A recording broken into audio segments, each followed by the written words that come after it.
আজ আমি বানাচ্ছি নিরামিষ মুগ ডাল। তার জন্য কড়াইতে জলটা গরম করতে বসিয়ে দিয়েছি। জল গরম আমার হয়ে এসছে আর ডালটা ধুয়ে নিয়ে এবার আমি ডালটা কড়াইতে দিয়ে দেবো। কাঁচা লঙ্কা দিয়ে দিলাম আর পরিমাণ মতো নুন দিয়ে দিলাম। ডালটা এবার সেদ্ধ হওয়ার জন্য রেখে দিলাম। ডালটা সেদ্ধ হয়ে গেছে। ডালটা নামিয়ে একটু হলুদ দিয়ে দিলাম। কড়াইতে তেলটা গরম হয়ে এসছে, আমি একটু জিরে ফোড়ন দিয়ে দেবো, তেজপাতা,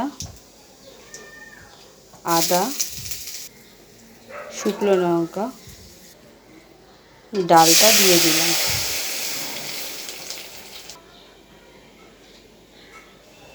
ডালটা ফুটে গেছে, এবার আমি এটাকে নামিয়ে দিচ্ছি। নামানো হয়ে গেছে, এবার আমি একটু চিনি দিয়ে দিলাম, একটু ঘি দিয়ে দিলাম।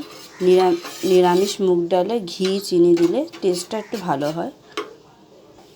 ব্যাস, আমার ডাল রেডি। আপনারা করে দেখতে পারেন, দারুণ। এটা নিরামিষের ভালোই লাগে খেতে। নিরামিষ মুগ ডালে